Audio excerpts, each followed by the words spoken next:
Hello बच्चों, क्या हाल चाल है आप लोगों के। तो बच्चों, आज के लेक्चर में हम लोग अकाउंटिंग फॉर शेयर कैपिटल या फिर बहुत सारे लोग इस चैप्टर को इशू ऑफ शेयर्स भी कहते हैं। तो इस चैप्टर का हम लोग करेंगे फुल कॉन्सेप्चुअल क्विक रिवीजन। तो क्योंकि ये बच्चों 100% कॉन्सेप्चुअल रिवीजन होगा, इसमें ऑफ कोर्स हम कोई क्वेश्चन वगैरह सॉल्व नहीं करेंगे। इसमें आपको सिर्फ इस लेक्चर को देखना है और सारी जो बातें आपने ऑलरेडी पढ़ी हुई हैं उसको रिकॉल करना है। मेरे साथ साथ सारी बातों का कॉन्सेप्चुअल रिकैप करते हुए चलना है। आपको कुछ भी लिखने की जरूरत नहीं, आपको कोई भी किताब खोलने की आवश्यकता नहीं। चलिए फटाफट से शुरू करते हैं बच्चों। तो बच्चों, जैसे कि मैंने आपको कहा कि इस चैप्टर को बहुत सारे लोग इश्यू ऑफ शेयर्स चैप्टर के नाम से भी जानते हैं। तो अगर मैं ब्रॉडली आपको बोलना चाहूँ कि इस चैप्टर में आपको क्या सीखना होता है from accounting perspective, of course आपको इश्यू ऑफ शेयर्स की एंट्री सीखनी होती है, आपको फॉरफीचर ऑफ शेयर्स की एंट्री सीखनी होती है और आपको इसके साथ साथ री इशू ऑफ फॉरफीटेड शेयर्स की एंट्री सीखनी होती है। तो तीन मेजर चीज़ें इसमें सीखनी होती है। प्लस इसी चैप्टर में बच्चों आपको एक चीज़ और छोटी सी सीखनी होती है जिससे 4 मार्क्स का क्वेश्चन आता है आपके एग्जाम में, वो है disclosure of share capital in balance sheet.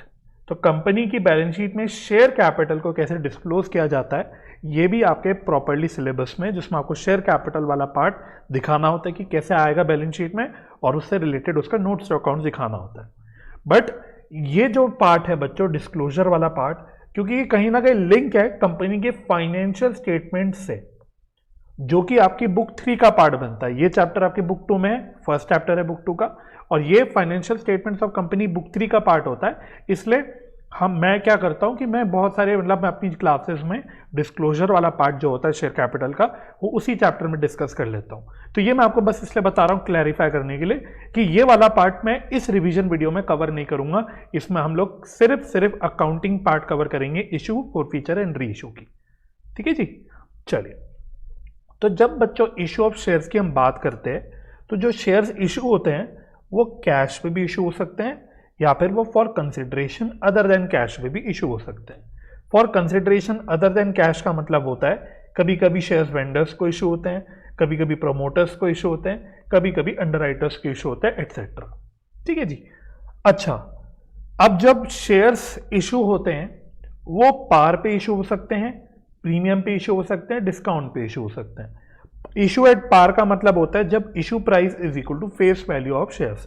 तो अगर मैं शेयर्स के 10 रुपए की फेस वैल्यू मान के चलूं, तो अगर मेरी शेयर्स की जो इशू प्राइस है वो 10 रुपए ही है तो उसको बोलते हैं issue at par. Issue at premium का मतलब होता है when issue price is more than face value, यानी अगर मैं 10 रुपए के फेस वैल्यू के शेयर्स 12 रुपए पे इशू कर रहा हूं तो ये हो जाएगा इशू एट प्रीमियम। और लास्ट हो गया इशू एट डिस्काउंट। इसका मतलब होता है when issue price is less then face value, यानी अगर मैं 10 रुपए के फेस वैल्यू के शेयर्स 6 रुपए में मानो इशू करता हूं तो ये इशू एट डिस्काउंट हो जाता है। लेकिन बहुत ही इंपॉर्टेंट बात बच्चों जो ध्यान रखने वाली होती है वो क्या होती है, कंपनीज एक्ट 2013 जो बेसिकली लॉ है जो कंपनीज को गवर्न करता है, इसका एक सेक्शन होता है सेक्शन 53, ये प्रोहिबिट करता है issue of shares at discount. तो कंपनीज एक्ट 2013 के तहत शेयर्स डिस्काउंट पे इशू नहीं हो सकते। इसका सिर्फ एक एक्सेप्शन है, अगर शेयर्स स्वेट इक्विटी के फॉर्म पे इशू हो रहे हैं तो वो वाले शेयर्स डिस्काउंट पे इशू हो सकते हैं सेक्शन 54 के अंदर। तो सेक्शन 54 में स्वेट इक्विटी शेयर्स के अलावा शेयर्स जो हैं डिस्काउंट पे इशू नहीं हो सकते। यही रीजन है बच्चों, अब प्रैक्टिकली हमको इशू एट डिस्काउंट पढ़ना ही नहीं होता और प्रैक्टिकली मतलब ये चलता भी नहीं है। क्लियर हो गया। तो हमारे लिए जो relevant from exam point of view, from practical concepts point of view जो इंपॉर्टेंट है वो है issue at par and issue at premium. Issue at discount आपको पूछा नहीं जाता। ठीक है। अच्छा, अब जब बच्चों हम पहले बात करेंगे issue of shares for cash की। ठीक है, मैंने क्या बोला, शेयर्स कैश पे इशू हो सकते हैं, shares for consideration other than cash पे इशू हो सकते हैं। तो अगर मैं पहले issue of shares for cash की बात करूं तो यहां पे भी 2 हिस्सों में, 2 पार्ट्स में आपको तोड़ के चलना है। बेसिकली 2 केसेस यहां पे बना के चलने होते हैं। पहला केस होता है when issue price is received in lump sum along with application. मतलब अगर जो मैं 15 रुपए पे शेयर्स इशू कर रहा हूं तो अगर मुझे 15 रुपए पूरे के पूरे एप्लीकेशन के साथ ही मिल रहे हैं तो इसको बोलते हैं कि इश्यू प्राइस मुझे लमसम में मिल गया। और दूसरा केस होता है when issue price is received in installments, यानी हमें टुकड़ों टुकड़ों में इश्यू प्राइस का जो पैसा होता है वो मिलता है, यानी कि अलग अलग स्टेजेस में मिलता है। जैसे एप्लीकेशन पे कुछ मिलेगा एप्लीकेशन के साथ, फिर अलॉटमेंट पे कुछ मिलेगा, फिर अलग अलग कॉल्स होती हैं, फर्स्ट कॉल सेकंड कॉल। तो इस तरह जब किस्तों में पैसा मंगवाया जाता है तो उसे बोलते हैं issue price received in installments. ठीक है, तो अगर मैं अब अकाउंटिंग पॉइंट ऑफ व्यू से बात करूं, when issue price is received in lump sum, तो लमसम वाले केस में हमें क्या एंट्रीज करनी होती है। यहां पे सिर्फ दो मेन एंट्रीज होती हैं बच्चों। पहली होती है एप्लीकेशन मिलने की एंट्री, जो होती है bank account debit to equity share application and allotment account. ठीक है, अब एक बात का ध्यान रखना बच्चों, कई बार क्वेश्चन में स्पेसिफिकली मेंशन होता है कि जो इशू हो रहे हैं वो इक्विटी शेयर्स इशू हो रहे हैं। तो उस केस में अच्छी बात ये होती है, एक अच्छी प्रैक्टिस ये रहती है कि जहां पे भी हम शेयर्स वर्ड यूज कर रहे हैं वहां उसके पीछे इक्विटी वर्ड लगाते हुए चले। फॉर एग्जाम्पल मैंने बोला bank account debit to equity share application and allotment account. ये एक अच्छी प्रैक्टिस होती है, जो आप फॉलो करोगे तो अच्छा रहेगा। हाँ, कभी कभी सिर्फ शेयर्स वर्ड लिखा होता है, स्पेसिफिकली नहीं लिखा होता इक्विटी है कि प्रेफरेंस है, तो उस केस में फिर आप खाली शेयर वर्ड भी यूज कर सकते हो। राइट, तो एनीवे पहली एंट्री होती है bank account debit to share application and allotment account. ध्यान का रखना है, यहाँ पे अकाउंट का नाम याद रखना, share application and allotment account. इसमें क्या अमाउंट आता है, यहाँ पे total application and allotment money, मतलब टोटल इशू प्राइस आप समझ लो। टोटल इशू प्राइस जो भी रिसीव हुआ हमको एप्लीकेशन के साथ, वो अमाउंट यहाँ पे आ जाता है। और अगली एंट्री होती है equity share application and allotment account debit, जिसमें यही अमाउंट वापस डेबिट हो जाता है to equity share capital account. इसमें आता है फेस वैल्यू वाला part. To securities premium account, इसमें आता है बच्चों प्रीमियम वाला पार्ट, अगर शेयर्स प्रीमियम पे इश्यू हो रहे हैं तो। मैंने बोला डिस्काउंट का केस आपको आएगा ही नहीं, तो वो डिस्कस ही नहीं है, सिर्फ पार का केस आ सकता है या प्रीमियम का केस आ सकता है। राइट, तो याद रखना हियर ऑनवर्ड्स पूरे चैप्टर में इक्विटी शेयर कैपिटल अकाउंट में क्रेडिट या डेबिट हमेशा फेस वैल्यू होगा, और सिक्योरिटीज प्रीमियम अकाउंट में क्रेडिट या डेबिट हमेशा प्रीमियम वाला पार्ट होगा। चाहे पूरे चैप्टर में कहीं पे भी आप एंट्रीज कर रहे होगे, सब जगह ये बात कॉमन रहेगी। राइट, तो ये हो गया बच्चों इशू प्राइस रिसीव्ड इन लमसम, लमसम वाला केस ये हो गया। उसके बाद है आपका इंस्टॉलमेंट्स वाला केस, जहां पे अलग अलग स्टेजेस में अलग अलग किस्तों में पैसा मिलता है। ये ज्यादा कॉमनली आस्क होता है आपके एग्जाम में। तो यहां पे क्या क्या एंट्रीज करनी होती है, तो पहली एंट्री होती है एप्लीकेशन मिलने की एंट्री। देखो स्टेजेस आपके बिल्कुल उसी फ्लो में चलेंगे हर क्वेश्चन में। पहले एप्लीकेशन का नंबर आएगा कि एप्लीकेशन का पैसा मिला, फिर अलॉटमेंट होगा तो अलॉटमेंट का पैसा मंगवाएंगे, फिर कॉल्स अलग अलग मंगवाएंगे, फर्स्ट कॉल सेकंड कॉल, इस प्रकार से हर क्वेश्चन में ये कॉमन चलता है। ठीक है, तो पहले एप्लीकेशन का जो पैसा मिला उसके लिए एंट्री होती है bank account debit to share application account. अब यहां पे सिर्फ वर्ड का यूज करना है, शेयर एप्लीकेशन अकाउंट। राइट, इसमें वही आ जाएगा कि भाई जितना भी एप्लीकेशन मनी रिसीव हुआ वो अमाउंट यहां पे आ जाएगा।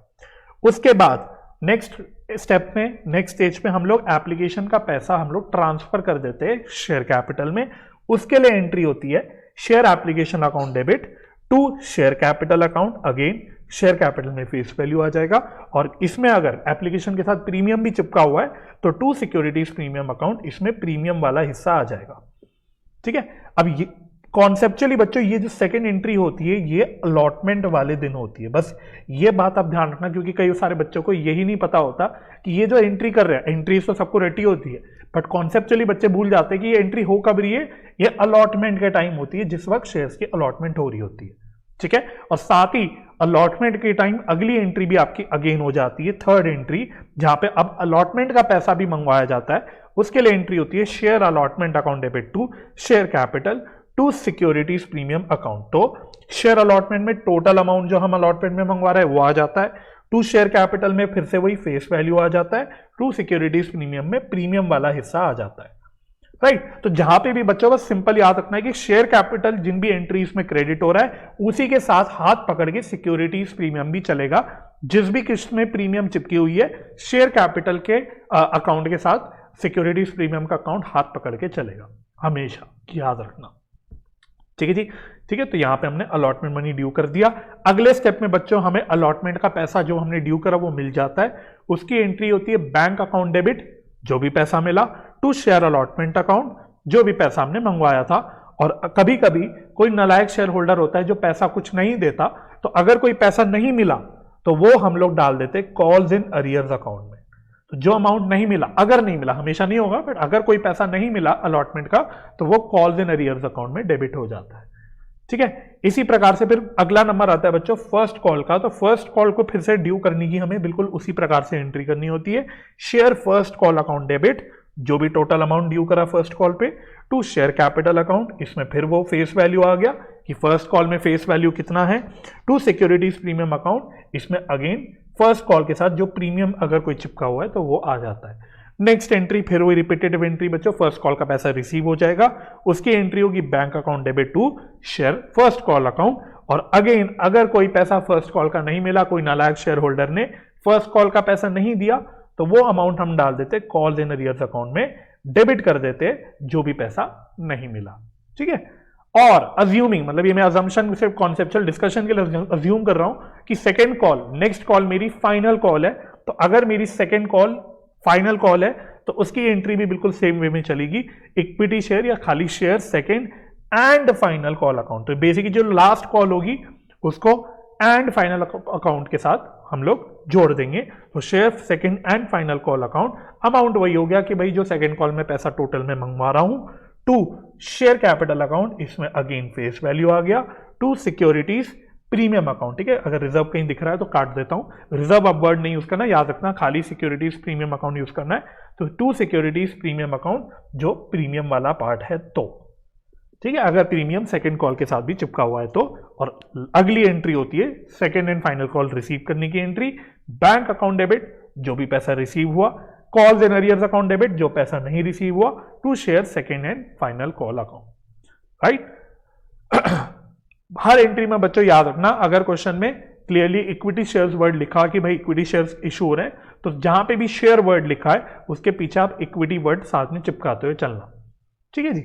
अच्छा, अब एक दो इंपॉर्टेंट बात है बच्चों। पहली इंपॉर्टेंट बात, कई बार क्वेश्चन में लिखा होता है कि शेयर्स प्रीमियम पे शो हो रहे हैं, भाई 10 रुपए के शेयर 2 रुपए के प्रीमियम पे शो हो रहे हैं, लेकिन ये नहीं पता होता हमको कि प्रीमियम किसके साथ चिपका हुआ है, क्या वो एप्लीकेशन के साथ चिपका है, अलॉटमेंट के साथ चिपका है, फर्स्ट कॉल के साथ चिपका है, सेकेंड कॉल के साथ चिपका है, वो प्रीमियम वाला पार्ट चिपका किधर हुआ है।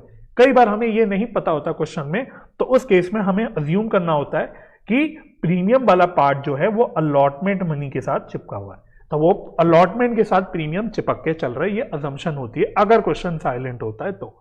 दूसरी बात, कई बार क्वेश्चन में हमें कैश बुक बनाने भी बोला जाता है कि कैश बुक भी बनाओ, तो याद रखना बच्चों ऐसे क्वेश्चन में कैश बुक का पहली बात हम सिर्फ बैंक कॉलम बनाते हैं ऑफ कोर्स, और ये वैसे आपका 11th क्लास का कॉन्सेप्ट है बट स्टिल फिर भी बताया जा रहा है कि ऊपर जितनी भी बैंक वाली एंट्रीज है, जहां पे भी बैंक अकाउंट यूज हुआ है, अब उसकी जर्नल एंट्री पास नहीं होती, वो आपकी कैश बुक में रिकॉर्ड होती है। रिकॉर्ड करने का तरीका बिल्कुल वैसे ही जैसे आप 11th क्लास में करते थे, वहां कोई नई चीज नहीं है, बस फर्क क्या होगा कि बैंक अकाउंट की कोई भी जर्नल एंट्री नहीं आएगी, बैंक अकाउंट वाला पार्ट सारा कैश बुक में, बैंक कॉलम जो बेसिकली हम वहां पे बना रहे हैं उसमें जाता रहेगा। ठीक है, तो if cash book is to be prepared then all bank transactions in the above entries will be recorded in cash book. उस केस में बैंक की कोई अलग जर्नल एंट्री नहीं करनी, आपको बैंक वाली एंट्रीज सारी कैश बुक में दिखानी है और बाकी अदर देन बैंक वाली एंट्रीज जो है वो नॉर्मल जर्नल एंट्री में दिखानी है। उदाहरण के तौर पे बस एक एग्जांपल दे देता हूं, पहली एंट्री में होता है bank account debit to share application account, तो ये वाली एंट्री कैश बुक में आ जाएगी, तो डेबिट साइड में आप लिख दोगे टू शेयर एप्लीकेशन अकाउंट। और अगली एंट्री में क्या कर रहे हैं, एप्लीकेशन का पैसा हम लोग ट्रांसफर कर रहे हैं, तो अगली एंट्री में कोई बैंक अकाउंट यूज नहीं हो रहा, तो इसकी एज यूजुअल जर्नल एंट्री होती रहेगी। क्लियर हो गया, तो ये बात बस ध्यान रखनी है। चलो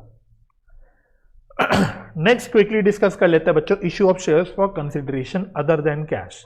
तो एग्जाम में कॉमनली आस्क होता है इसमें से for consideration other than cash के लिए जो क्वेश्चन बनते हैं वो या तो परचेज ऑफ एसेट के लिए बनते हैं या परचेज ऑफ बिजनेस के लिए बनते हैं। हालांकि कोई नियम नहीं कि बस इन्हीं केस में इशू हो सकते हैं, और भी कई उदाहरण हो सकते हैं, केसेस हो सकते हैं, सिनेरियोज हो सकते हैं जहां शेयर्स अदर देन कंसिडरेशन मतलब अदर देन कैश पे इशू हो रहे हैं, लेकिन हमारे एग्जाम पॉइंट ऑफ व्यू से यही ज्यादातर पूछा जाता है।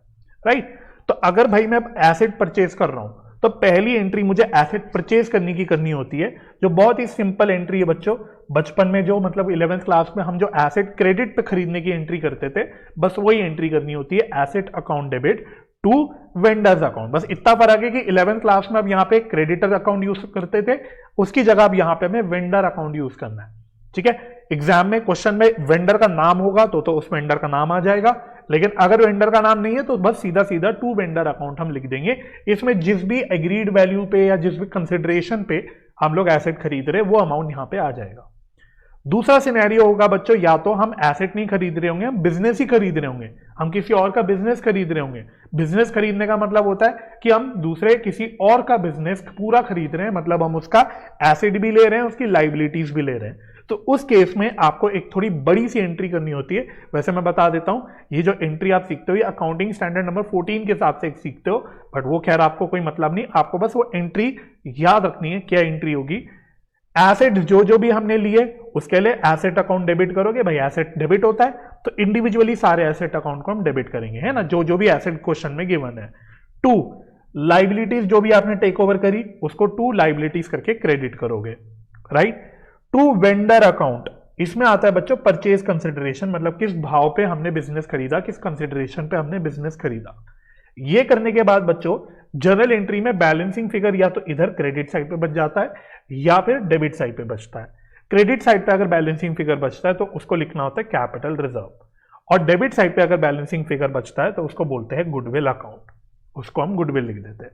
ठीक है, अब इसी बात को बच्चों यहां पे, क्योंकि एमसीक्यू में सवाल आता है, हमने इसी बात को यहां पे समराइज कर लिया। तो सीधी बात है, अगर agreed purchase consideration net asset से ज्यादा है, अगर परचेज कंसिडरेशन नेट एसेट से ज्यादा है तो उस केस में गुडविल पिक्चर में आ जाएगी। इसको हम लोग परचेज गुडविल बोलते थे अपने गुडविल के चैप्टर में। अगर agreed purchase consideration net asset से कम है तो उस केस में कैपिटल रिजर्व पिक्चर में आ जाएगा। क्लियर हो गया? और यहां पे नेट एसेट का क्या मतलब होता है? It means agreed value of asset minus agreed value of liabilities. ठीक है, तो एसेट माइनस लाइबिलिटी, जो भी एसेट टेक ओवर करा माइनस जो भी लाइबिलिटीज टेक ओवर करा, तो उसका जो नेट फिगर होता है उसको बोलते हैं नेट एसेट। तो हमें बेसिकली परचेज कंसिडरेशन को नेट एसेट से कंपेयर करना होता है, तो हमें पता लगता है कि भाई गुडविल आ रही है कि कैपिटल रिजर्व आ रहा है। बस इसी कॉन्सेप्ट के ऊपर ये आपकी जर्नल एंट्री बन जाती है। ठीक है, तो जर्नल है क्वेश्चन में तो आपको ये लिखना है, नहीं तो सीधा सीधा कई बार ये एमसीक्यू में डायरेक्टली पूछ लिया जाता है, तो उस एमसीक्यू के लिए आपको मैंने यहां पे ये भी पार्ट आपको बता दिया। ठीक है, तो फर्स्ट एंट्री एक बार रिकॉल कर लो, या तो एसेट परचेज करनी की होगी या तो बिजनेस परचेज करनी होगी डिपेंडिंग अपॉन द क्वेश्चन।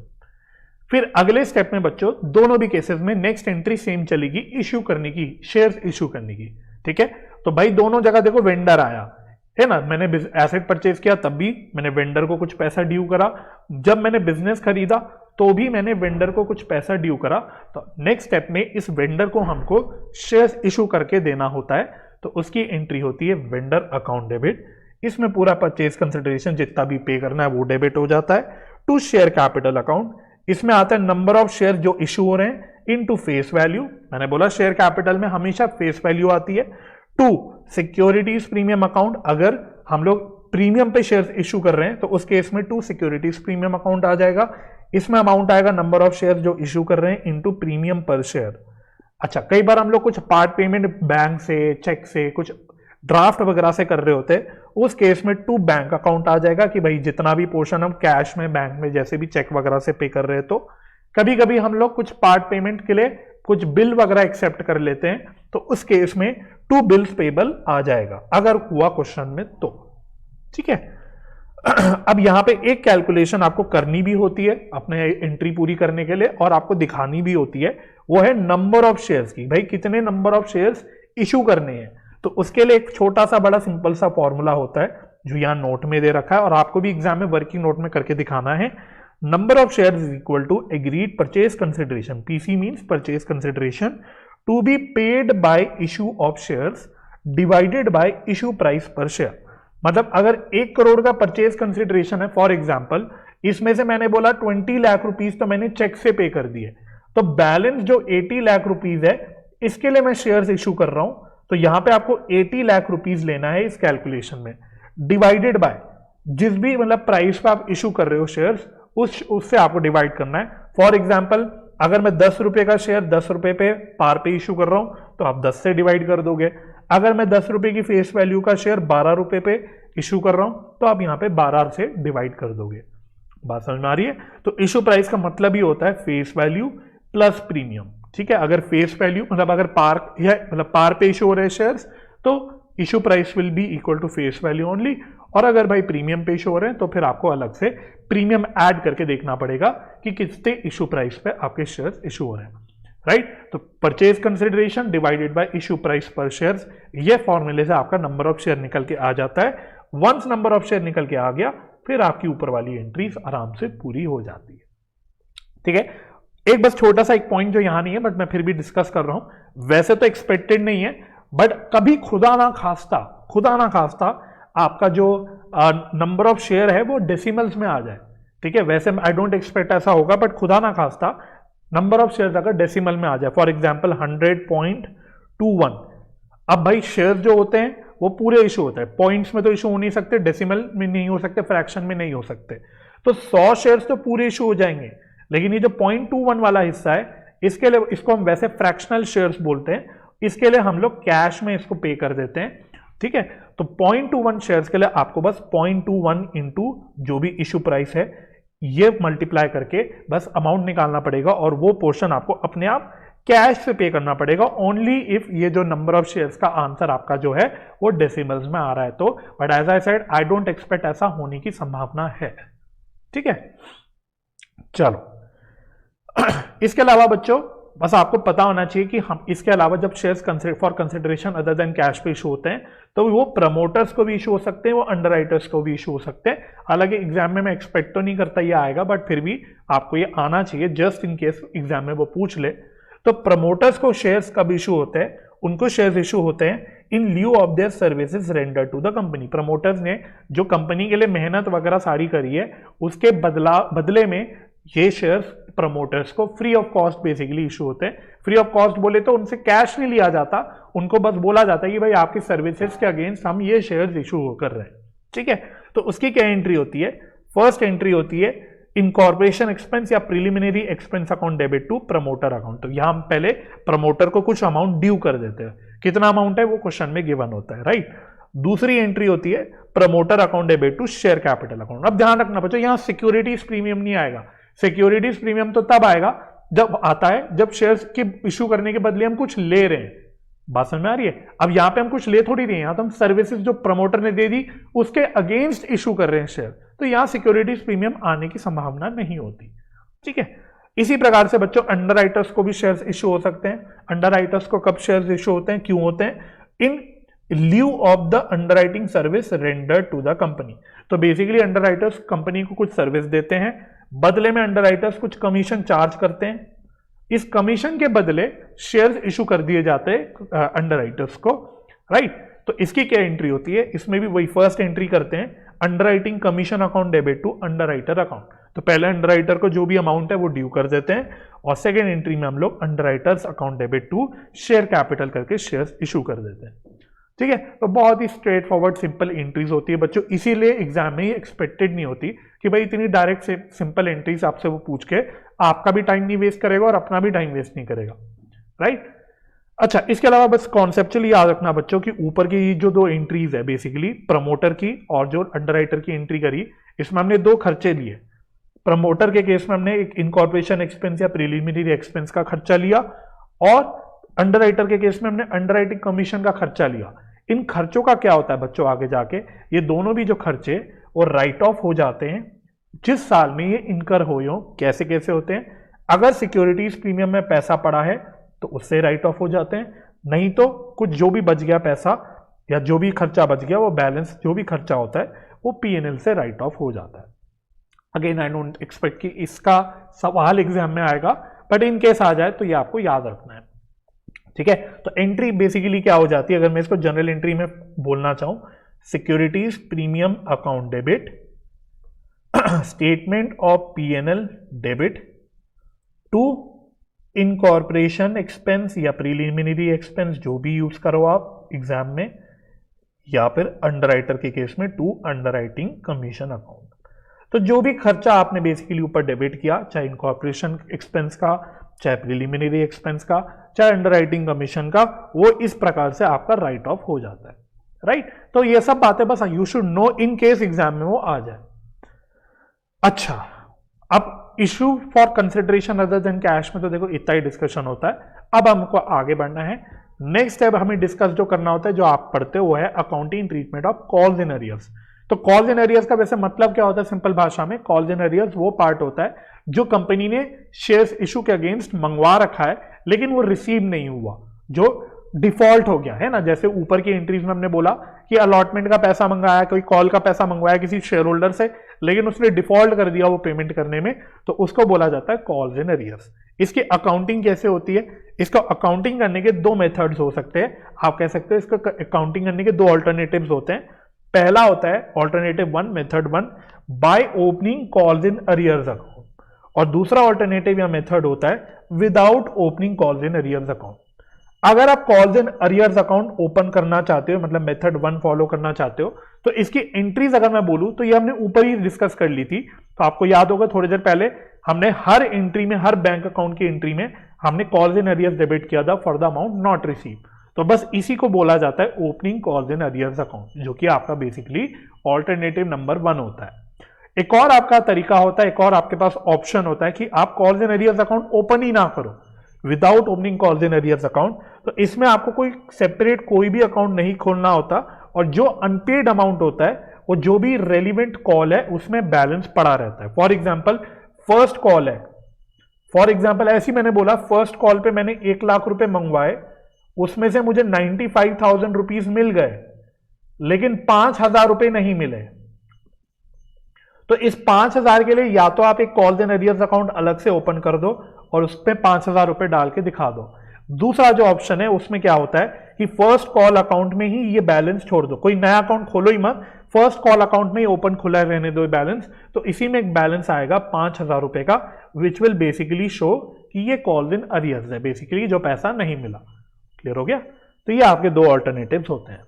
अच्छा, इसके अलावा एक कंपनीज एक्ट की टेबल एफ होती है बच्चों।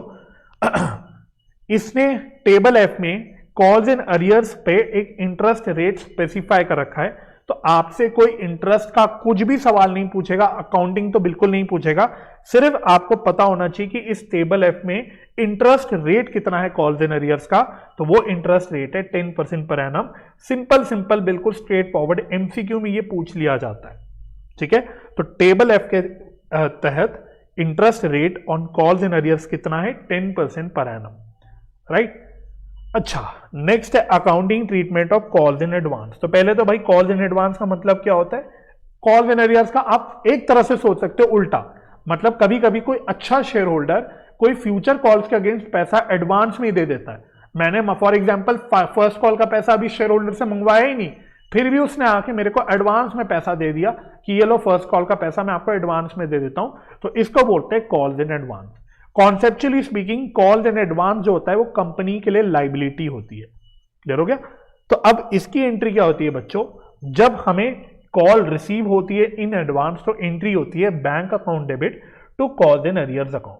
ठीक है, उसके बाद वंस मैंने कॉल्स इन एडवांस अपने पास रिकॉर्ड कर दिया, अब जिस भी फ्यूचर कॉल के अगेंस्ट मुझे एडवांस में पैसा मिला था, कभी ना कभी तो फ्यूचर कॉल मैं ड्यू करूंगा ना, कभी ना कभी तो मैं मंगवाऊंगा, कभी ना कभी तो फर्स्ट कॉल जो मैंने अभी नहीं मंगवाई वो फ्यूचर में जाके मंगवाऊंगा। तो जब फर्स्ट कॉल फ्यूचर में मैं मंगवा लेता हूं जिसके अगेंस्ट मुझे एडवांस में पैसा मिला था, तब मैं इस कॉल्स इन एडवांस को एडजस्ट कर देता हूं। तो उसको एडजस्ट करने की क्या एंट्री होती है बच्चों?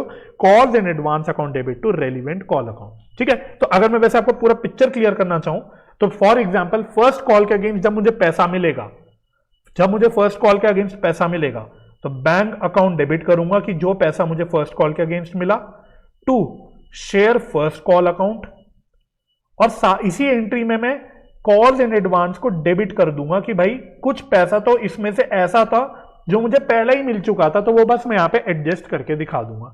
This will be the journal entry. Clear हो गया? और यहां पे भी बच्चों फॉर योर एमसीक्यूज, एमसीक्यू के लिए बस याद रखना कि कंपनीज एक्ट के टेबल एफ के according interest rate on calls in advance है 12% per annum, just for the sake of MCQ. Again इसकी भी अकाउंटिंग नहीं पूछी जाती, सिर्फ इंटरेस्ट रेट आपको पता होना चाहिए। टू क्रक्स मतलब हो गया to sum up, table F के according interest rate on calls in arrears कितना होता है 10% पर एनम, और interest rate on calls in advance कितना होता है 12% पर एनम। ठीक है, नेक्स्ट होता है बच्चों ओवर सब्सक्रिप्शन ऑफ शेयर्स। इसका क्या मतलब होता है, पहले मीनिंग पता होना चाहिए। It means when number of share subscribe यानी applied is more than number of share issued. Company ने 1 लाख शेयर इशू करे थे, लेकिन एप्लीकेशन अगर 1,20,000 शेयर्स की आ गई तो इसको बोलते हैं ओवर सब्सक्रिप्शन। ठीक है जी। अब सवाल उठता है कि अगर ओवर सब्सक्रिप्शन हो गई, 1 लाख शेयर्स के अगेंस्ट 1,20,000 की एप्लीकेशन आ गई, तो कंपनी फिर इसको कैसे डील कर सकती है? तो इसको डील करने के मोटे मोटे 3 ऑल्टरनेटिव्स होते हैं। पहला alternative, reject the excess application and refund the application money and accept the remaining applications fully. मतलब ये जो 20,000 की एक्सेस एप्लीकेशन आ गई, इन 20,000 एप्लीकेशंस को आप रिजेक्ट कर दो सॉरी बोल के, और इन्होंने जो भी एप्लीकेशन का पैसा दिया होता है वो उनको वापस लौटा दो। तो ये होता है आपका first alternative.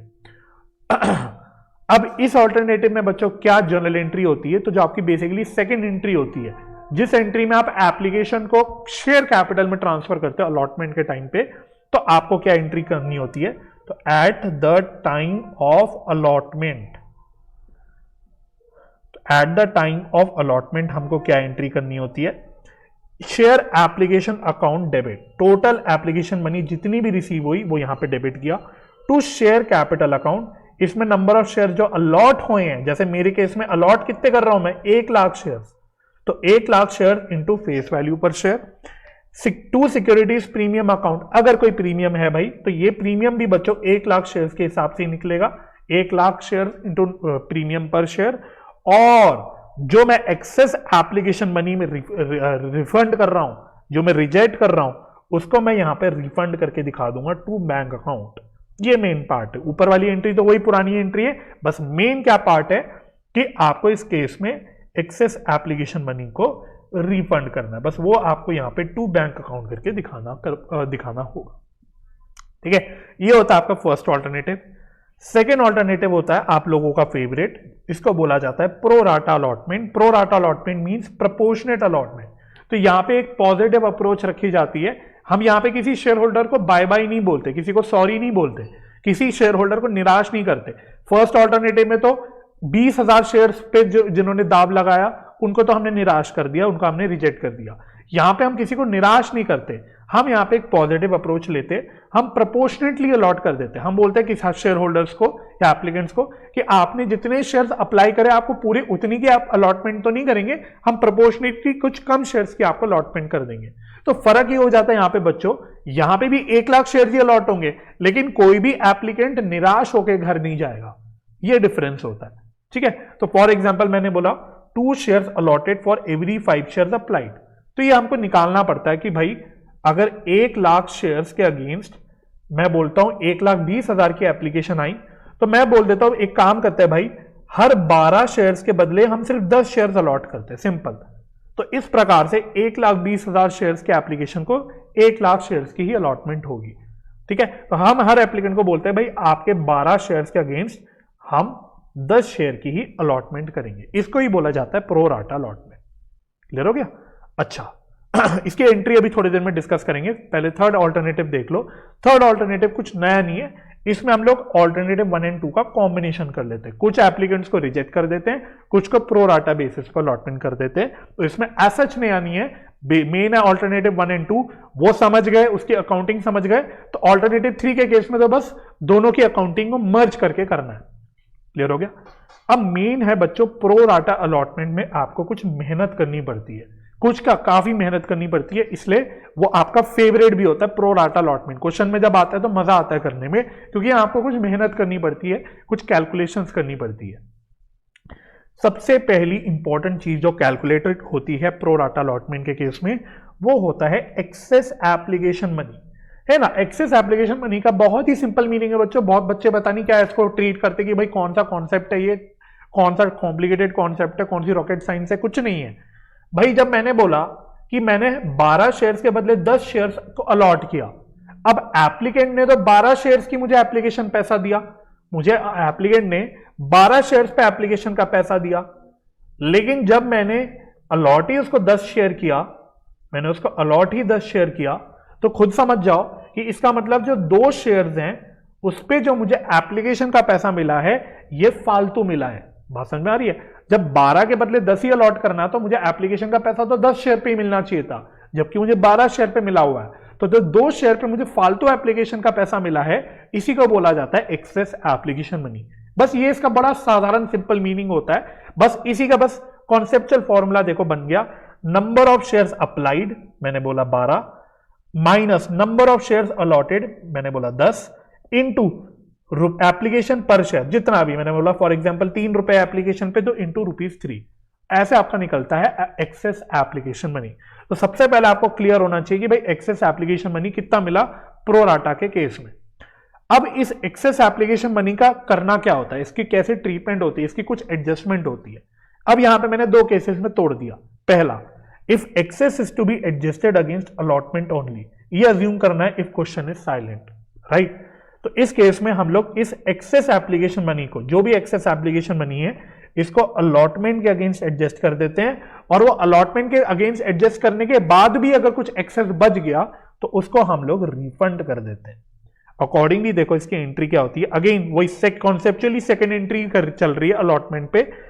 Share application account debit जिसमें टोटल एप्लीकेशन मनी आ गई, टू शेयर कैपिटल अकाउंट इसमें number of shares allotted into face value ये अमाउंट आ गया, टू सिक्योरिटीज प्रीमियम अगर भाई एप्लीकेशन के साथ प्रीमियम भी चिपका हुआ है, टू शेयर अलॉटमेंट अकाउंट इसमें वो अमाउंट आ जाता है जो अलॉटमेंट के अगेंस्ट हम एडजस्ट कर रहे हैं, जो एक्सेस पैसा हम अलॉटमेंट के अगेंस्ट एडजस्ट कर रहे हैं वो आ जाता है टू शेयर अलॉटमेंट अकाउंट में।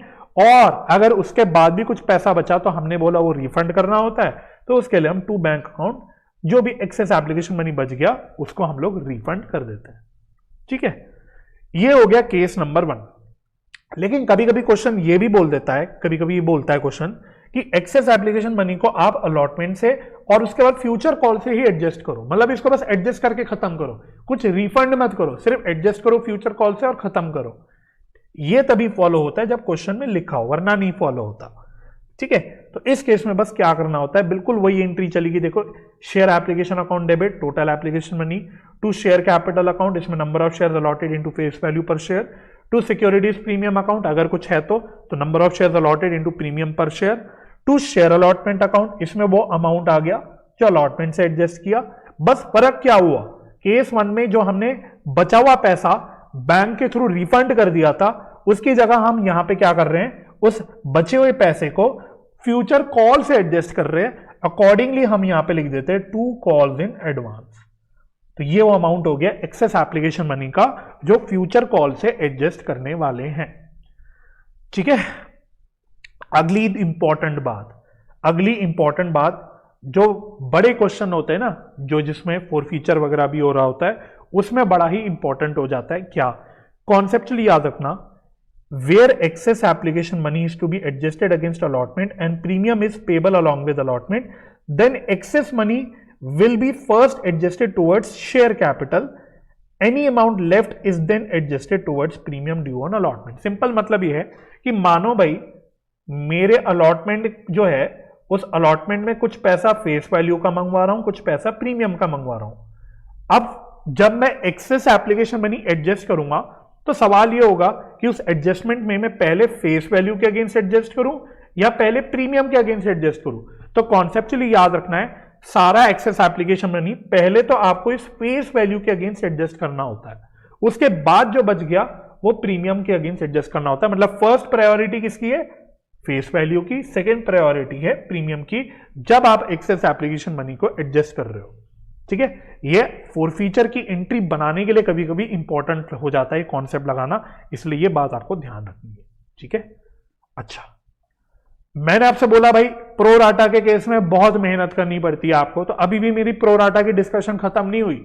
अब एक डिस्कशन और है, आपको कैलकुलेट करना पड़ता है नंबर ऑफ शेयर अलॉटेड या number of share applied in case of pro rata. मतलब कभी कभी क्या होता है, क्वेश्चन में प्रो राटा का केस होता है और किसी शेयर होल्डर का वो बता देता है कि कितने शेयर्स अप्लाई करे, आपको निकालना पड़ता है वो यूज करके कि कितने शेयर्स अलॉट हुए होंगे, या उल्टा हो जाता है, कभी कभी किसी शेयर होल्डर का वो बता देता है कि प्रो राटा के केस में, प्रो राटा की कैटेगरी में उसको कितने शेयर्स अलॉट हुए, आपको निकालना पड़ता है उसको यूज करके कि इसका मतलब उसने कितने शेयर्स अप्लाई करे होंगे। बात समझ में आ रही है? तो इसकी कैलकुलेशन करने के लिए first when number of shares applied by कोई भी share holder, for example by mister X is given, मतलब number of shares applied given है, आपको नंबर ऑफ शेयर्स अलॉट कितने हुए वो निकालना है। तो उसके लिए क्या है, आपका फॉर्मूला बन गया number of shares allotted divided by number of shares applied, उस कैटेगरी का, जिस भी कैटेगरी में उसको अलॉटमेंट हुई है, into number of shares applied. बात समझ में आ रही है? और अगर उल्टा सिनेरियो हो गया, क्वेश्चन में उसने बता दिया कि कितने शेयर्स प्रोराटा की कैटेगरी में अलॉट हुए, आपको निकालना है उसने कितने शेयर्स अप्लाई करे होंगे, तो उसके लिए उल्टा फॉर्मूला बन गया number of shares applied divided by number of shares allotted, जिस भी कैटेगरी के अंदर वो फॉल करता है उसको यूज करके, into number of shares allotted जो क्वेश्चन में गिवन है। ठीक है, तो आपने अगर क्वेश्चन देखो भाई प्रैक्टिस करे होंगे तो आपको समझ आ गया होगा कि मैं क्या आपको सिखा रहा हूं, क्या बात हम रिवाइज कर रहे हैं। ऑफ कोर्स अगर खुदा ना खास्ता भाई ऐसा मैं मान तो नहीं रहा होगा, बट अगर फॉर एग्जांपल आपने नई ढंग से प्रैक्टिस करी होगी तो भाई आपको ये बात समझ नहीं आई होगी। लेकिन अनफॉर्चुनेटली बच्चों ये हम लोग रिवीजन कर रहे हैं सिर्फ कॉन्सेप्ट का, तो मैं कोई क्वेश्चन वगैरह करा के तो ये आपको नहीं करा पाऊंगा रिवाइज। ठीक है, चलो अगला, calculation of amount due but not paid by defaulting share holder और on allotment in case of pro rata allotment. तो एक और चीज आपको कई बार कैलकुलेट करनी पड़ती है, आपको निकालना पड़ता है कि भाई अगर प्रोराटा अलॉटमेंट है, कोई एक्सेस एप्लीकेशन मनी किसी हमने अलॉटमेंट से एडजस्ट किया है, अलॉटमेंट के अगेंस्ट एडजस्ट किया है, उसके बाद किसी शेयर होल्डर ने अलॉटमेंट का पैसा नहीं दिया, तो मेरे को बस ये निकालना होता है कि भाई कितना पैसा शेयर होल्डर ने नहीं दिया। बहुत सिंपल, अगर मैं फिगर लेके बिल्कुल सिंपल वे में बोलूं, फॉर एग्जाम्पल मैंने किसी शेयर होल्डर से अलॉटमेंट पे 100 रुपए मंगवाए और क्वेश्चन ने बोला कि भाई इस नालायक शेयर होल्डर ने अलॉटमेंट का पैसा नहीं दिया, तो मैं क्या बोलता हूं कि भाई देखो 100 रुपए तो मैंने अलॉटमेंट के मंगवाए, लेकिन इसमें से फॉर एग्जाम्पल 20 रुपीज तो एक्सेस एप्लीकेशन मनी था जो अलॉटमेंट के अगेंस्ट एडजस्ट हो गया। तो इन नेट अमाउंट, इन नेट मैं बोलूंगा कि मुझे मिलने कितने पैसे थे, 80 रुपए मिलने थे शेयर होल्डर से। तो मैं क्या बोलूंगा, मैं बोलूंगा कि मुझे शेयर होल्डर से, इस नालायक शेयर होल्डर से ये 80 रुपए नहीं मिले। बस ये कैलकुलेट आपको यहां पे करना होता है। देखो वही बात यहां लिखी, amount due on allotment that is number of shares allotted into allotment per share. तो ये 100 रुपए मैंने मंगवाए, less excess application money adjusted against allotment, मैंने बोला 20 रुपए तो एक्सेस एप्लीकेशन मनी था जो मैंने एडजस्ट कर लिया। तो इससे निकल जाता है amount due but unpaid on allotment. तो 80 रुपए इसका मतलब फाइनली मेरे को इस नालायक शेयर होल्डर से नहीं मिला। ठीक है, तो ये भी कैलकुलेट करना आपको आना चाहिए। नेक्स्ट होता है बच्चों अंडर सब्सक्रिप्शन ऑफ शेयर्स। ये ओवर सब्सक्रिप्शन का उल्टा हो गया। It means when number of shares applied या subscribed is less than number of shares issued, यानी कि उल्टा हो गया, कंपनी ने 1 लाख शेयर्स इशू करे लेकिन एप्लीकेशन सिर्फ 95,000 शेयर्स की आई, कम शेयर्स की आई, तो इसी सिनेरियो को बोल दिया जाता है अंडर सब्सक्रिप्शन ऑफ शेयर्स। तो अच्छी बात यह है कि अंडर सब्सक्रिप्शन के केस में कोई मत्था पच्ची नहीं है, यहां पे कोई स्पेशल अकाउंटिंग ट्रीटमेंट नहीं होती, सिर्फ सारी जो हम एंट्रीज बनाते हैं एप्लीकेशन की, अलॉटमेंट की, कॉल्स की, वो 95,000 शेयर यानी जितनी की एप्लीकेशन आई उसकी हिसाब से बनाते हैं। ये 1 लाख शेयर्स की कोई रेलिवेंस नहीं बचती एंट्री करते वक्त। सिर्फ एक बात का हमें ध्यान रखना पड़ता है कि क्या मिनिमम सब्सक्रिप्शन जो सेबी के तहत जो प्रिस्क्राइब्ड है, क्या वो रिसीव हो गया कि नहीं। और सेबी ने आपकी जानकारी के लिए बता देता हूं, प्रिस्क्राइब कर रखा है मिनिमम सब्सक्रिप्शन आनी चाहिए 90% ऑफ शेयर्स इशूड, है ना। तो अगर कंपनी ने 1 लाख शेयर्स इशू करे तो बस मेक श्योर करना है हमको कि इसका 90% यानी 90,000 आपकी मिनिमम सब्सक्रिप्शन है। एटलीस्ट इतनी मिनिमम सब्सक्रिप्शन आनी चाहिए, तभी अलॉटमेंट आगे हो सकती है, वरना अलॉटमेंट नहीं हो सकती। ठीक है, तो जैसे मैंने 95,000 बोला, तो 95,000 90,000 की मिनिमम सब्सक्रिप्शन से ज्यादा है, तो यहां पे अलॉटमेंट नॉर्मली हो जाएगी। क्लियर हो गया। इसके अलावा बस कोई और स्पेशल अकाउंटिंग ट्रीटमेंट नहीं है। अच्छा, अगर मिनिमम सब्सक्रिप्शन नहीं मिला तो उस केस में भाई आगे तो कोई अलॉटमेंट होगी नहीं। उस केस में जो भी एप्लीकेशन आई है उनको वापस एप्लीकेशन देना पड़ेगा, उनका एप्लीकेशन का पैसा रिफंड करना पड़ेगा। हालांकि बड़े प्रैक्टिकल क्वेश्चन में ऐसा होना नहीं चाहिए, क्योंकि अगर ऐसा होगा तो फिर आपका पूरा ही क्वेश्चन खत्म हो जाएगा, फिर तो आगे क्वेश्चन बढ़ेगा ही नहीं ना। अगर आप स्टार्टिंग में ही बोल दोगे कि भाई अलॉटमेंट हो नहीं सकती, तो आपको एप्लीकेशन का पैसा रिफंड कर रहे हैं, बात खत्म, फिर आगे की एंट्रीज तो कभी होगी ही नहीं।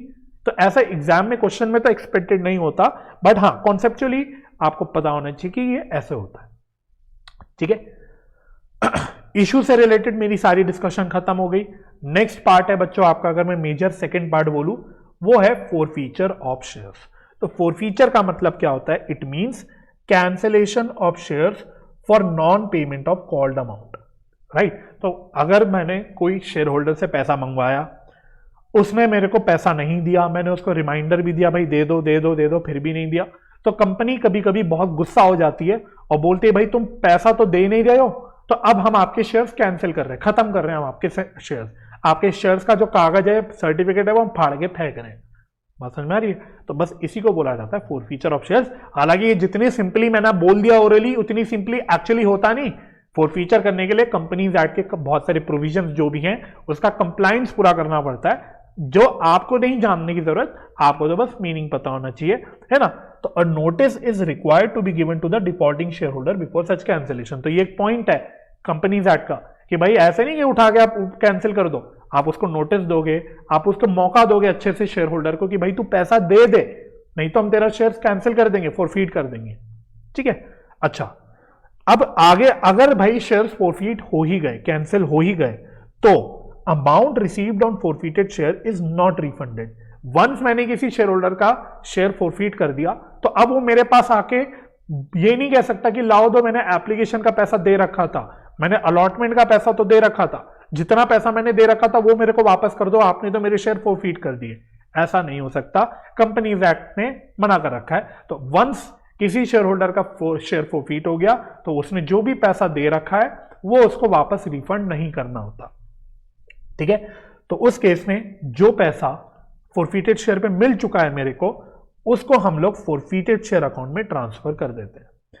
ठीक है, अच्छा, balance of forfeited share account is added to paid up capital under subscribe capital in notes to accounts. ये मैं बाद में, ऑफ कोर्स मैंने आपको बोला कि शेयर कैपिटल की जो डिस्क्लोजर से रिलेटेड वाला पॉइंट है वो हम लोग फाइनेंशियल स्टेटमेंट्स वाले चैप्टर में रिकॉल कर लेंगे, तो अभी मैं इसको डिस्कस नहीं कर रहा, मैं मुद्दे की बात करूंगा, फटाफट से रिवाइज करेंगे हम लोग अकाउंटिंग ट्रीटमेंट फॉरफीचर की। तो फॉरफीचर की अकाउंटिंग ट्रीटमेंट के लिए बच्चों आपको केस बनाना पड़ता है। पहला होता है इश्यू एट पार, दूसरा होता है इश्यू एट प्रीमियम, मतलब जो शेयर मैंने फॉरफीट करे वो पार पे इश्यू हुए थे तो वो एक केस हो गया, जो शेयर मैंने फॉरफीट करे वो प्रीमियम पे इश्यू हुए थे वो एक केस हो गया।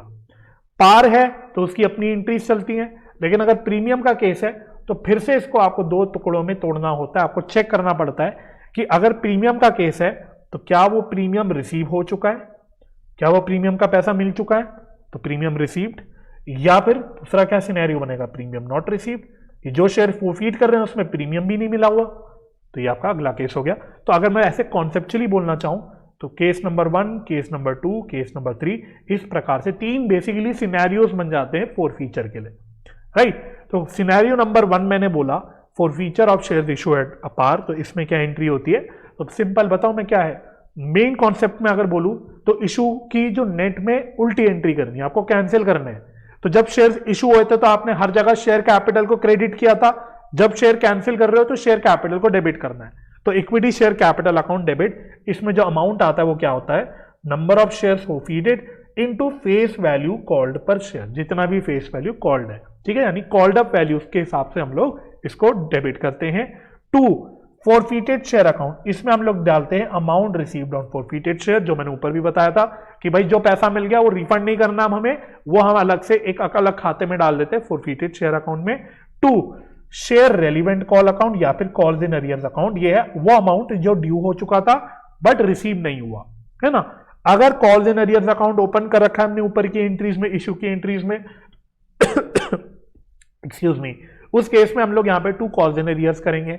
अगर ऊपर की एंट्रीज में हमने कॉल्स इन अरियर्स अकाउंट नहीं यूज कर रखा तो हमने यही सीखा था, उस केस में रेलिवेंट कॉल में बैलेंस पड़ा रहता है, तो उस केस में वो रेलिवेंट कॉल हम लोग यहाँ पे क्रेडिट करेंगे, राइट।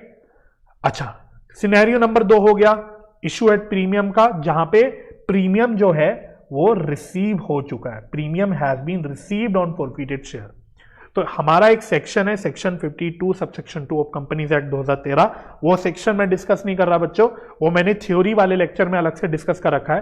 वो बेसिकली बताता है कि सिक्योरिटीज प्रीमियम के कहां कहां एप्लीकेशन हो सकती है, उसको सिर्फ 5 ही जगह यूटिलाइज किया जा सकता है, उसके अलावा कोई छठी जगह उसको यूटिलाइज नहीं किया जा सकता।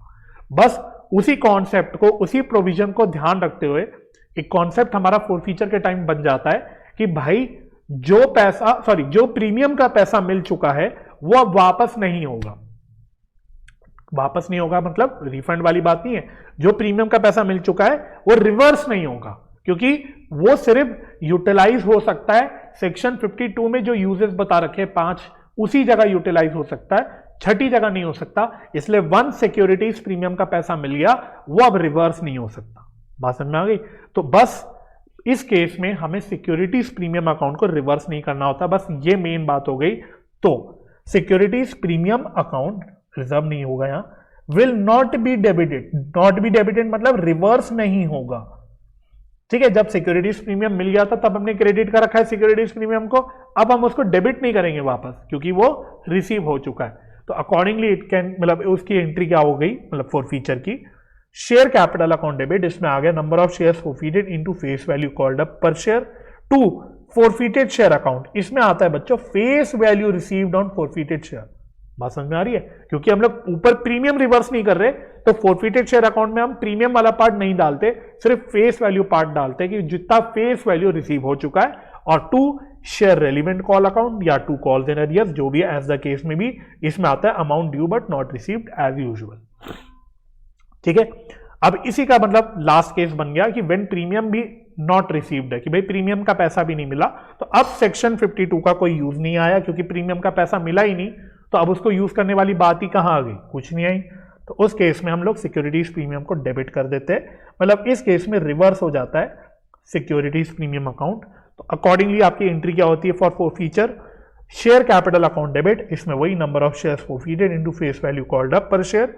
सिक्योरिटीज प्रीमियम अकाउंट डेबिट, इसमें आता है प्रीमियम जो कॉल कर रखा है बट नॉट रिसीव्ड है, जो प्रीमियम मंगवा रखा है लेकिन मिला नहीं। ध्यान रखना, सिर्फ सिक्योरिटीज प्रीमियम अकाउंट यहां जो डेबिट हो रहा है वो प्रीमियम है जो मिला नहीं, ठीक है, जो नॉट रिसीव्ड है। टू फोरफीटेड शेयर अकाउंट, इसमें तो याद रखना फेस वैल्यू ही आता है रिसीव्ड ऑन फोरफीटेड शेयर। और लास्ट है टू शेयर रेलिवेंट कॉल या कॉल्स इन एरियर्स अकाउंट, इसमें वही आता है amount due but not received including premium, मतलब जो भी टोटल पैसा नहीं मिला शेयर होल्डर से इंक्लूडिंग प्रीमियम, वो इसमें क्रेडिट हो जाता है, ठीक है जी। तो ये बच्चों आपकी होती है फोरफीचर की एंट्री। अब बच्चों जब शेयर्स फोरफीट हो जाते हैं उसके बाद कभी कभी जो शेयर्स फोरफीट हुए हैं वो वापस से रीइश्यू हो जाते हैं किसी और को, तो उस रीइश्यू की आपकी एंट्री क्या होती है, तो ये आपका मेन थर्ड पार्ट हो गया, ये थर्ड मेन पार्ट हो गया। इश्यू की एंट्रीज हो गई, फोरफीचर की हो गई, अब थर्ड हो गई रीइश्यू ऑफ फोरफीटेड शेयर। तो इट मींस, इसका मतलब होता है रीइश्यूइंग द शेयर्स दैट वर फोरफीटेड यानी कैंसिल्ड बाय द कंपनी। अब ये जो फोरफीचर जो शेयर्स रीइश्यू होते हैं, फोरफीटेड शेयर जो रीइश्यू होते हैं, ये पार पे हो सकते हैं, प्रीमियम पे हो सकते हैं और डिस्काउंट पे भी हो सकते हैं। रीइश्यू एट पार का मतलब होता है when reissue price is equal to paid up value of reissued shares. Reissue at premium का मतलब होता है when reissue price is more than paid up value of reissued shares. और रीइश्यू एट डिस्काउंट होता है when reissue price is less than paid up value of reissued share, ठीक है। तो यहां पे रीइश्यू के टाइम बच्चों आपको ध्यान क्या रखना है कि रीइश्यूड शेयर्स की पेड अप वैल्यू कितनी है, रीइश्यूड शेयर्स की पेड अप वैल्यू कितनी है। कई सारे क्वेश्चन में, मेजॉरिटी क्वेश्चन में पेड अप वैल्यू क्वेश्चन बता देता है कि कितनी है। अगर क्वेश्चन में नहीं लिखा हुआ कि रीइश्यूड शेयर्स की पेड अप वैल्यू कितनी है, तो उस केस में आपको क्या मानना है, मैंने लास्ट में नोट डाल रखा है ये रहा। अगर क्वेश्चन में स्पेसिफाइड नहीं है, नहीं बता रखा कि रीइश्यूड शेयर्स की पेड अप वैल्यू क्या है, then its paid up value will be taken as called up face value of forfeited share. तो अगर क्वेश्चन में पेड अप वैल्यू बता रखी है रीइश्यूड शेयर्स की तो वेल एंड गुड, नहीं बता रखी तो आपको क्या लेके चलनी है, जो फोरफीट करते वक्त हमने कॉल्ड अप फेस वैल्यू लिया था, फोरफीट करते वक्त जो हमने called up face value share लिया था, मतलब जिस अमाउंट से हमने शेयर कैपिटल अकाउंट को डेबिट किया था फोरफीचर के टाइम, उसी अमाउंट को हम लोग मान लेंगे कि वो पेड अप वैल्यू है of forfeited share. I hope this point is clear, ठीक है। अब वंस आपको पेड अप वैल्यू पता लग गई, चाहे क्वेश्चन के द्वारा चाहे आपके अजम्पशन के द्वारा, फिर आपको पता लग जाएगा कि रीइश्यू पार पे हो रहा है, प्रीमियम पे हो रहा है, डिस्काउंट पे हो रहा है। पार पे हो रहा है, प्रीमियम पे हो रहा है, वहां तो कोई दिक्कत नहीं, लेकिन अगर रीइश्यू डिस्काउंट पे हो रहा है तो थोड़ा सा आपको ध्यान रखना है, भाई सेक्शन 53 डिस्काउंट बना करता है ना, तो अकॉर्डिंगली वो बात ध्यान में रखते हुए आपको देखना पड़ेगा कि सेक्शन 53 का उल्लंघन नहीं होना चाहिए, सेक्शन 53 का उल्लंघन नहीं होना चाहिए। तो मुझे मैक्सिमम डिस्काउंट देखना पड़ता है कि कितना मैं दे सकता हूं रीइश्यू के टाइम, सो दैट मेरा सेक्शन 53 जो है कंपनीज एक्ट का वो वायलेट ना हो। अकॉर्डिंगली आपका एक कॉन्सेप्ट आ जाता है मैक्सिमम परमिसिबल डिस्काउंट का एंड साथ में मिनिमम रीइश्यू प्राइस का। तो maximum permissible discount per share क्या होता है बच्चों, it is equal to amount forfeited that is face value receive per share. Simple भाषा में भाई जो शेयर मेरे को मैंने फॉरफीट कर दिए थे उस पे मानो मेरे को 4 रुपए मिल चुके थे, तो 4 रुपए तो मैंने कहां ट्रांसफर कर दिए थे, फॉरफीटेड शेयर अकाउंट में ट्रांसफर कर दिए थे।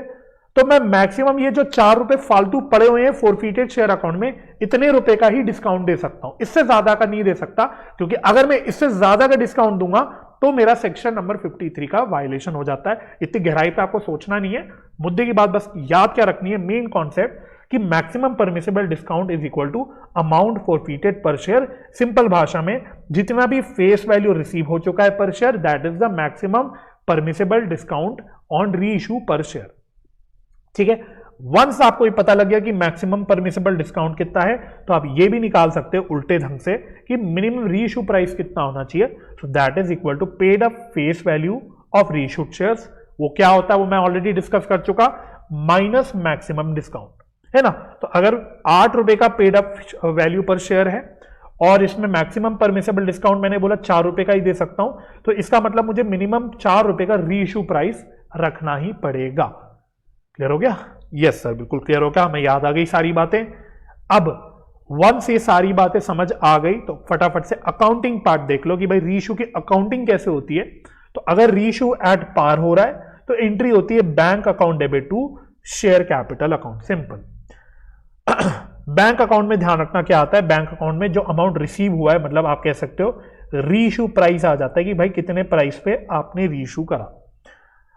शेयर कैपिटल अकाउंट में फेस वैल्यू आता है, पेड अप वैल्यू मतलब फेस वैल्यू आ जाता है। ठीक है, अच्छा अगर री इशू हो रहा है प्रीमियम तो क्या एंट्री होती है, बैंक अकाउंट डेबिट, इसमें अगेन अमाउंट रिसीव्ड आता है मतलब री इशू प्राइस, कितने रुपए पे आपने री इशू करा, टू शेयर कैपिटल अकाउंट, इसमें क्या आता है पेड अप वैल्यू, वही पेड अप वैल्यू जो मैं पहले आपके साथ अभी थोड़ी देर पहले डिस्कस कर चुका, तो इसमें पेड अप वैल्यू आ जाता है। और क्योंकि री इशू एट प्रीमियम के केस में हमने हमारा री issue price paid up value से ज्यादा है, तो जो प्रीमियम वाला पार्ट है उसको कहां डाल देते हैं, टू सिक्योरिटीज प्रीमियम अकाउंट में, इसमें आ जाता है प्रीमियम ऑन री इशू। और लास्ट हो गया री इशू एट डिस्काउंट, इसमें क्या एंट्री होती है, बैंक अकाउंट डेबिट, उसमें वही अमाउंट आता है री इशू प्राइस का जो अमाउंट रिसीव हुआ, टू शेयर कैपिटल अकाउंट, इसमें वही पेड अप वैल्यू आ जाती है। और जो डिस्काउंट वाला पार्ट होता है उसको हम लोग फॉरफीटेड शेयर अकाउंट से एडजस्ट कर देते हैं, तो उस केस में हमें कौन सा अकाउंट यूज करना है, फॉरफीटेड शेयर अकाउंट। ठीक है, तो डिस्काउंट जो है री इशू पर वो हम लोग किससे डेबिट कर देते हैं, फॉरफीटेड शेयर अकाउंट से। ठीक है, फॉरफीचर होने के बाद बच्चों आपको एक काम अपने आप करना होता है, क्वेश्चन बोलता नहीं अक्सर वो करने के लिए, लेकिन जब भी फॉरफीचर प्लस री इशू हो रहा है, फॉरफीचर होने के बाद शेयर्स री इशू भी हो रहे हैं, तो आपको निकालना होता है gain on reissue of forfeited share. ये गेन निकालने के बाद आपको इसको कैपिटल रिजर्व में ट्रांसफर करना होता है। क्वेश्चन नहीं बोलेगा आपको ये निकालने, बट आपको अपने आप करना है। ठीक है, कभी नहीं बोलेगा क्वेश्चन आपको कि कैपिटल रिजर्व निकालो।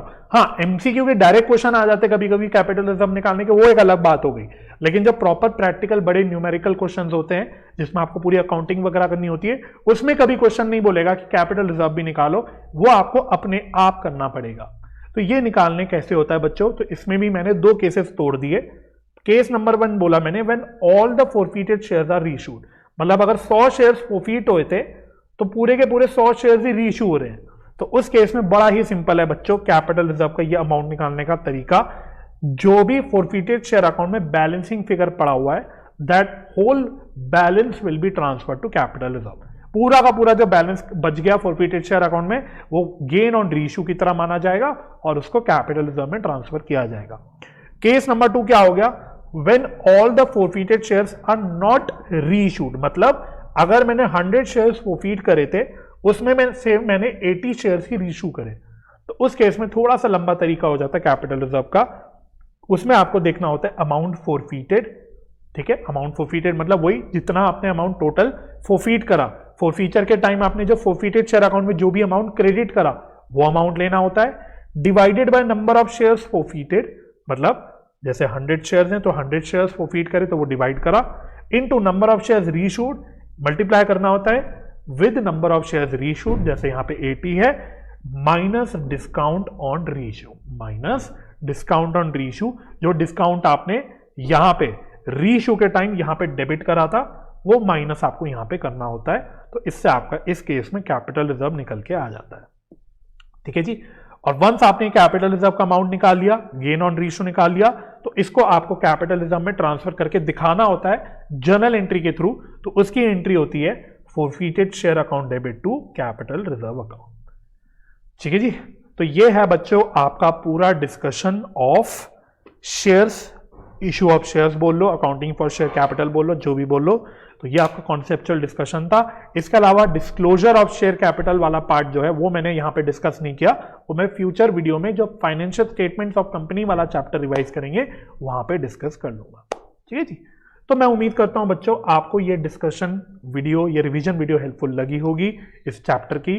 अगर आपको ये हेल्पफुल लगी बच्चों तो मेरा छोटा सा नन्ना सा चैनल है, इसको प्लीज सब्सक्राइब जरूर कर देना, वीडियो को लाइक कर देना, शेयर भी कर देना अपने दोस्तों के साथ। ठीक है, चलिए तो हम मिलेंगे बच्चों नेक्स्ट रिवीजन वीडियो में। तब तक के लिए bye bye and take care.